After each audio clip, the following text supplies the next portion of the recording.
Welcome to the Darkstream. Voxday, voxday.blogspot.com, and Infogalactic. Thanks for stopping by on a Friday evening.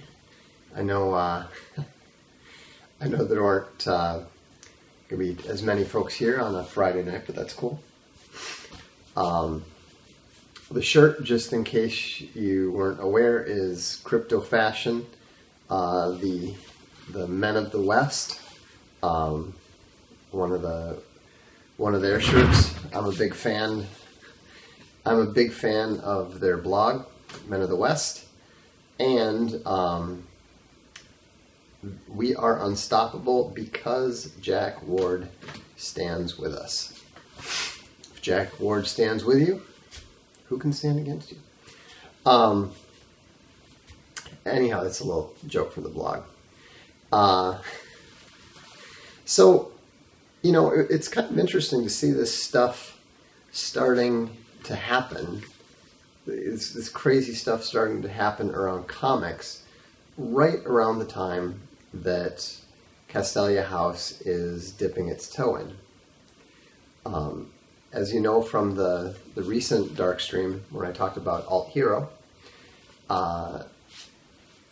you know, people have been asking us to do this for a while. People have been asking us to do this for, I think, about 3 years. And it wasn't until very recently that I was able to think that we could do it. You know, we were focused on building up Castalia House. We were, you know, really learning what we were doing in terms of print, doing paperbacks and hardcovers and all that sort of thing. Now we have the ability to do it. Now we know what we're doing. And so, you know, we had the wherewithal. Now, it's still not definite that we're going to do it. You know, the free starter has to be successful. If we can't even raise $25,000 in a free starter, then obviously there's no market for it. So, you know, that's the great thing about these crowdfunding things. We'll find out whether there is actually a real market for alternative comics, at least of the sort that we're trying to produce.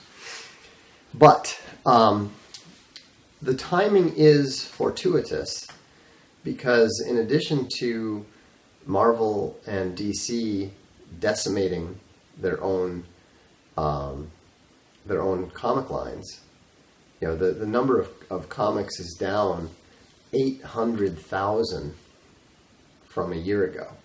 And that 800,000 is on annual sales of, I think, 6.8 million. So that means that they're down more than 10%. So that means that there is a lot of opportunity out there. And so, you know, hopefully we'll be offering something that people can respond to. I'll have to take a look at that Patriotica Kickstarter just to see, you know, what it is they're doing, how they went about it, and that sort of thing. You know, we've prepared, I mean, what we're preparing, and it's looking like we're going to launch next week. We're preparing a really excellent video. We've got, I think, 12 finished pages of examples, then characters, covers, etc., all that kind of stuff. And so, you know, so there's enough there to determine whether it's what people want or not. But what's interesting is that the SJWs, as SJWs tend to do under pressure, they're melting down and they're freaking out. And we're seeing this with what happened with what they're calling Comicgate. There's a popular comic reviewer, Diversity in Comics. I believe he's familiar with some of my work based on some of the stuff people have said. And he's been attacked by one of the lead writers at Marvel. He's being attacked by a series of SJW pros in the comic industry, and they were actually busted on a journalist-style secret Facebook page plotting to harass him and incite violence against him at comic conventions. I mean, it's really remarkable. This is the same. I mean, it's in some ways it's the flip side of what we saw in Gamergate when the journalists were caught conspiring with what they called journalist, and they manufactured the fake gamers are dead narrative, and ended up attacking all the gamers, and that's what started Gamergate. I don't know. I mean, I'm not familiar with his work. I have heard that he's very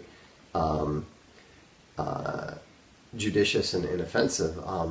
I like to think that I may be vituperative, but I like to think that I do so in a fair and just way.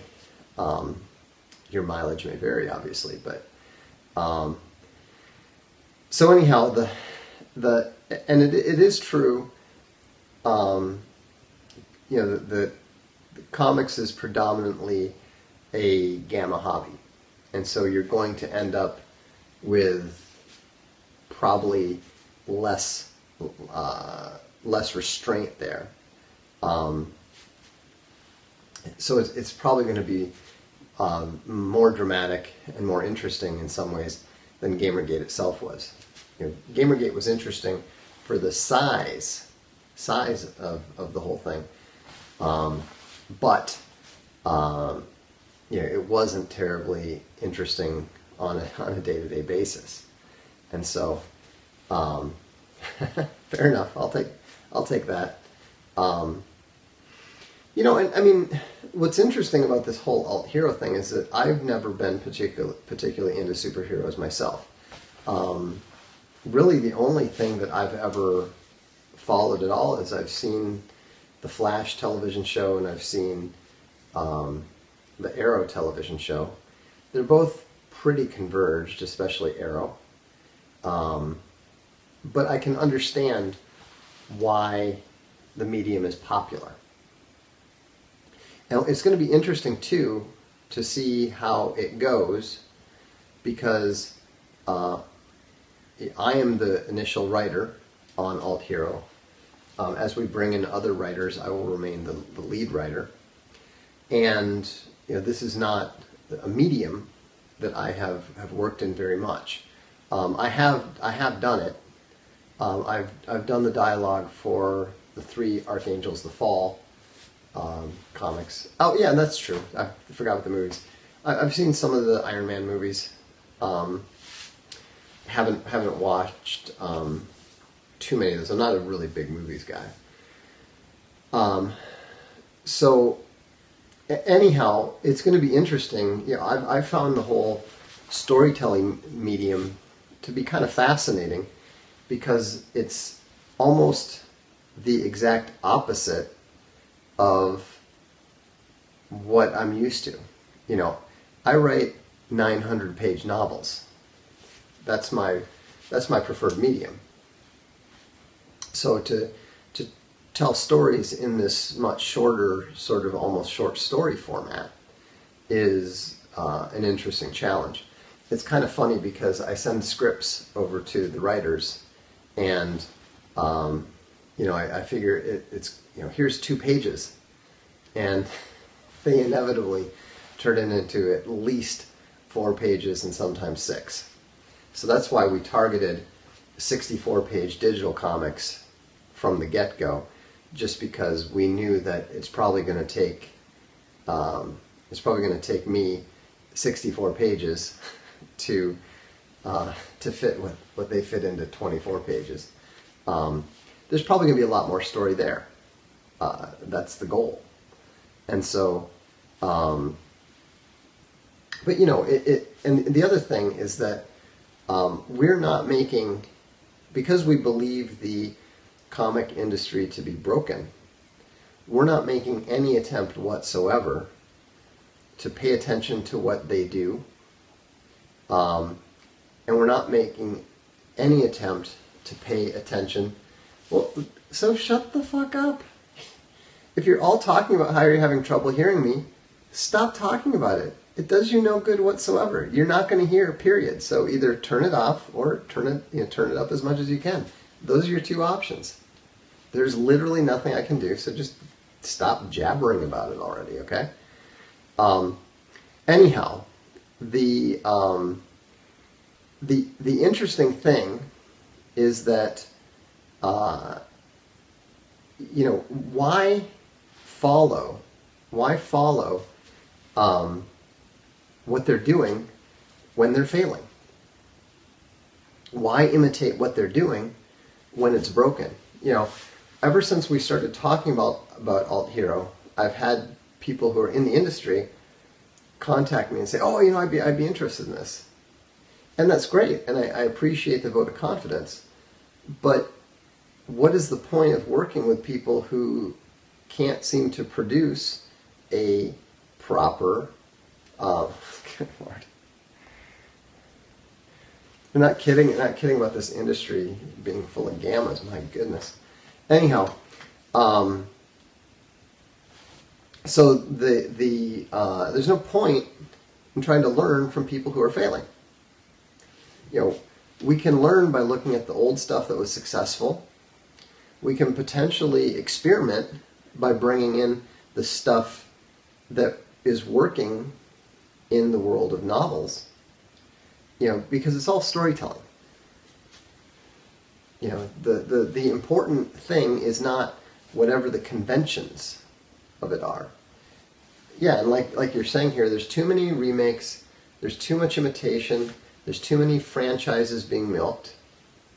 So let's just try something new. And so, and that's what we're doing. And so, don't be harsh on those folks, guys. If they've learned. Okay, so let's talk about a character.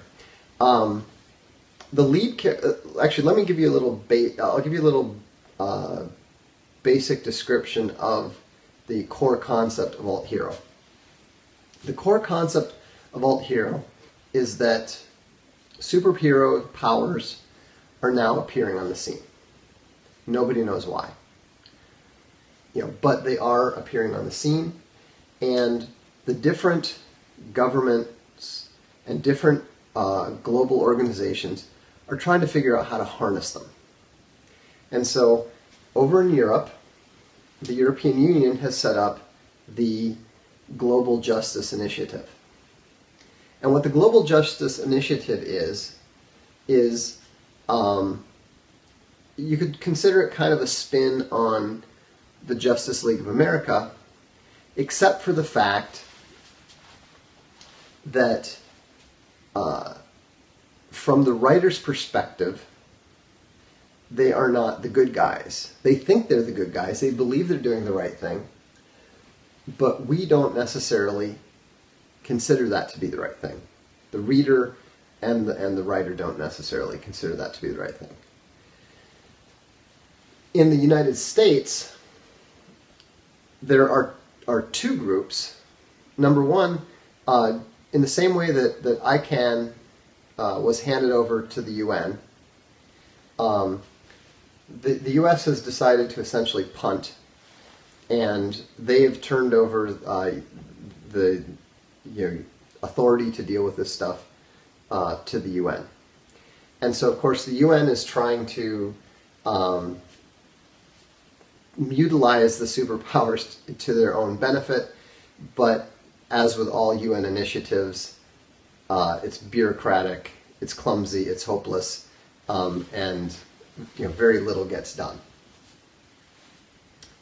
So then, however, the U.S. military feels very differently, and the U.S. military is trying to figure out how they can take advantage of it in the same way that the Russians and the Chinese are, but they don't have the same ability to do so because they don't have the same culture.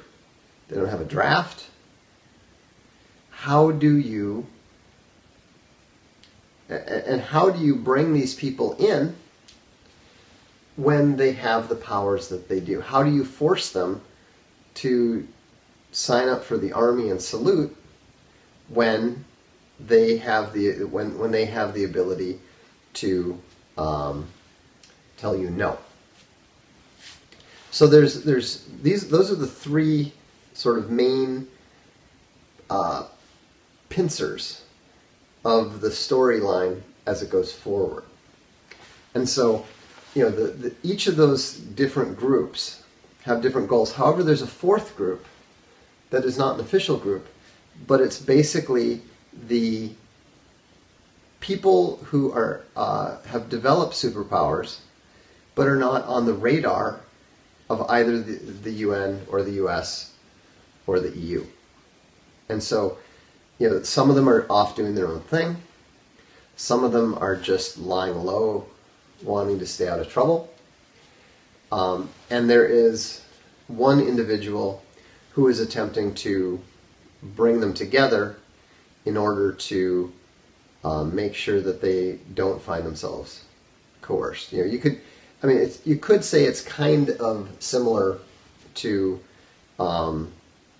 the professor from X-Men, but it's a very different sort of thing. And so, if you've read any of my novels, you know that there tend to be a lot of different countervailing themes and storylines. There is good, there is evil, there is right, there is wrong, but virtually no one fits perfectly cleanly into any of those categories because they are all moral agents, and they all, even the worst villain is capable of making a positive moral decision. Even the best, cleanest hero is capable of making mistakes and making poor judgments. That doesn't mean that there's any, that does not mean at all that we're talking about that whole gray thing. I don't believe in writing in moral grays. I don't believe in Ayn Randian heroes. And so, a comic about a Norwegian man. You should never ever count out the possibility that I will do something like that. Like I've said, the re's are going to be audible from orbit. All right? You have absolutely no idea, how hard-hitting these comics are going to be. And so, I'm not, re's indicate, it's the sound that SJWs make when they're very upset, when they're triggered. And, this comic is absolutely triggering from literally the second page. And so, it's going to be interesting to see. It's going to be interesting to see what kind of reception we have. We've got, like I said, we've got 12 finished pages. I think 12. Maybe less. Maybe it's 10. Anyhow, we've got 10 finished pages with samples from each of the three main lines. To the extent that I'm influenced by any comic out there, I would say that I'm probably most influenced by Sandman. But I have also read Moore's recent novel, Jerusalem. The colors are going to depend on which of the themes that we're doing. The Global Justice Initiative is probably going to be lighter and more colorful. The independent vigilantes are going to be darker, and the guy who's doing the military-themed one is focused much more on. He's got a different style. It's very computerized in a way. So we'll see what works. This whole this whole thing is one giant experiment. Now the thing is, the advantage that we have is that we've got good artists who know what they're doing. You know, I'm a writer with plenty of experience telling big stories with lots and lots of, you know, complicated interlocking and moving parts. And we have no interest, none whatsoever, in just cranking out stuff in order to crank it out. You know, I don't think that our art is as good as it's going to be in the future. You know, we're just getting started. But if you look at the Castelli House books, you can see that we keep getting better over time. We keep improving over time. I mean, you may not realize it, but if you look very closely at our print books, we literally adjust the kerning and the spacing and the columns, you know, very, very closely with every book. We keep getting better at it. We don't think it's perfect yet, but we have been continually adjusting that stuff for the last 3 years. You know, maybe it will take us 3 years to tweak the comic stuff as well. I don't know. We don't know until we do it.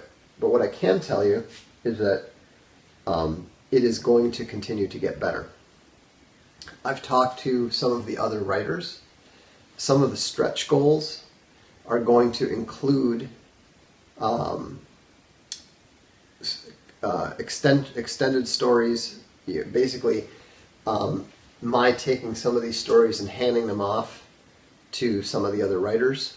I mean, they'll stick to the canon, of course, but you know, it would be very interesting to see what somebody like John C. Wright could do with some of this stuff. You know, it'd be very interesting to see what someone like Owen Stanley could. No, the comic is not. One book is set predominantly in Europe. The other two are set predominantly in the USA. And yes, as some of you are aware, there will be a Italian cameo of a certain Dark Lord who happens to be married to a certain blonde. That was a popular request from the beginning, and all I can say is that it's only going to be about a little 4-page cameo that's directly related to the European story, but it's going, that little part of the story is already written, and when I was talking to the producer about it, he burst out laughing and said, "Holy cats, that's awesome!" So, you know, and there may be a couple other cameos too. We're going to have some reward levels that would allow for the occasional cameo of certain parties where it's appropriate. So, I mean, you got to keep in mind. I mean, again, if you've read my books, you know how I do stuff. You know, I'm not going to do cheesy, stupid, lame stuff just to force stuff in there. You know, if it's cool and if it works, then we'll do it. So, but you know, I think that to return the topic to Comicgate, I think that this desperation on their part, this anger, this fury on their part, is indicative of the fact that they know how vulnerable their industry is. We can come in and we can take it over. Yes, there will be some normal romance. There's not going to be any of the SJW bullshit, except we may occasionally subvert it every now and then, as the character of Rainbow in the Global Justice Initiative probably suggests. Anyhow, I'm looking forward to it. I have to admit, I had no idea that this was going to be so fun.